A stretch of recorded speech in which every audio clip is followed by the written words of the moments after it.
స్వర్ణాంధ్ర సాధనకు 7వ సూత్రం ఇంధన వనరుల సంపూర్ణ వినియోగం, పర్యావరణ సహిత విద్యుత్ వనరుల ఉత్పత్తి లక్ష్యంగా గ్రీన్ హైడ్రోజన్ హబ్లు, offshore wind energy, solar rooftop వంటి గ్రీన్ ఎనర్జీ కార్యక్రమాలను ముందుకు తీసుకువెళ్తూ cost optimum energy and fuel అంటూ వస్తోంది ఇంధన శాఖ శకటం.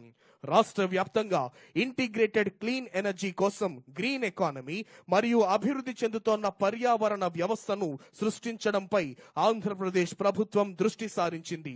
నికర సున్నా నెట్ జీరో లక్ష్యాలను సాధించి ఆంధ్రప్రదేశ్ ప్రభుత్వం Andhra Pradesh integrated clean energy policy 2024ను రూపొందించింది.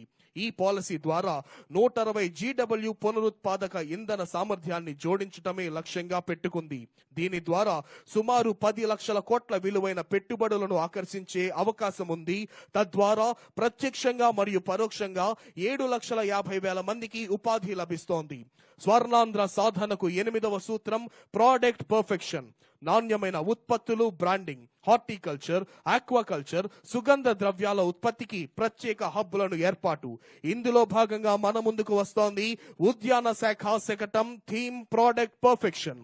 ఉద్యాన రంగంలో అధునాతన సాంకేతిక పరిజ్ఞానం, సూక్ష్మ సేద్యంలో ఆటోమేషన్ తో post harvest infrastructure, deep tech సాంకేతికను జోడించడం, GAP సర్టిఫికేషన్, ట్రాన్సిబిలిటీ వంటి అత్యున్నత పరిజ్ఞానాన్ని రైతులకు అందించి మన రాష్ట్రంలో పండించే ఉద్యాన పంటలను ప్రాడక్ట్ పర్ఫెక్షన్ కాన్సెప్ట్ తో ప్రపంచ స్థాయిలో రాష్ట్రాన్ని పోటీదారిగా నిలిపేందుకు గౌరవ ముఖ్యమంత్రి గారి ఆలోచనలకు అనుగుణంగా ఉద్యాన శాఖ తన ప్రగతి రథాన్ని ముందుకు నడుపుతోంది.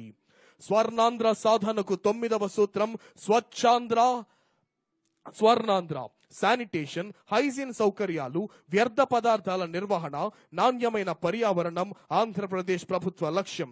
ఆంధ్రప్రదేశ్ ప్రభుత్వం రాష్ట్ర వ్యాప్తంగా పారిశుద్ధ్యాన్ని మెరుగుపరచడం ద్వారా జీవన నాణ్యతను మెరుగుపరచడానికి అంకితం చేయబడింది. స్వచ్ఛ భారత్ మిషన్ క్రింద రాష్ట్రం పట్టణ మరియు గ్రామీణ ప్రాంతాలలో మరుగుదొడ్లను నిర్మించడానికి పెద్ద ఎత్తున చొరవన చేపట్టింది. మరుగుదొడ్లు నిర్మించడం ద్వారా రాష్ట్రం 2018లో బహిరంగ మల విసర్జన రహిత హోదాను సాధించింది. ప్రస్తుతం రాష్ట్రం స్వచ్ఛ భారత్ మిషన్ ఫేజ్ 2ని అమలు చేస్తోంది. పట్టణ మరియు గ్రామీణ ప్రాంతాలకు స్థిరమైన ఘన మరియు ద్రవ్య వ్యర్థ పదార్థాల నిర్వహణ కోసం చర్యలను చేపట్టి స్వచ్ఛాంధ్రకు దోహదపడుతోంది రాష్ట్ర ప్రభుత్వం.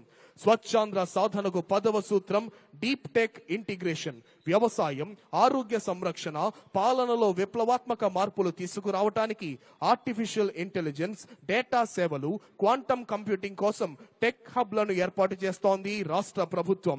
ఇందులో భాగంగా మన ముందుకు వస్తోంది రియల్ టైమ్ గవర్నెన్స్ సొసైటీ శకటం. స్వపరిపాలనకు, స్వచ్ఛతకు సాంకేతికతను జోడించి సమయోచిత సేవలందించడమే రాష్ట్ర ప్రభుత్వ లక్ష్యం.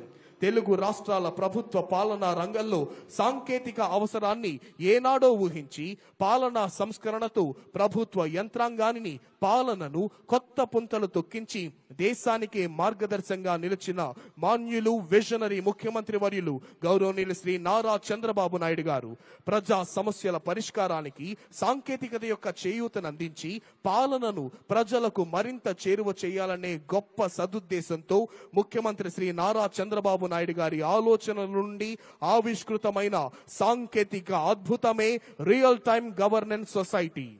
ఎప్పటికప్పుడు ప్రజలకు అందిస్తున్న సేవల్లో ఎదురవుతున్న సమస్యలను ఆకలింపు చేసుకొని సాంకేతికతతో నూతన పరిష్కారాలు కనుగొంటుంది RTGS. ప్రజా సమస్యలన్నిటికీ ఒకే చోట పరిష్కారం లభించేలా ప్రజల ఫిర్యాదులు పరిష్కరించడానికి పరిష్కార వేదికను ఏర్పాటు చేసి ప్రజల నుండి అదే ఫిర్యాదు అర్జీలను తీసుకుంటోంది రాష్ట్ర ప్రభుత్వం.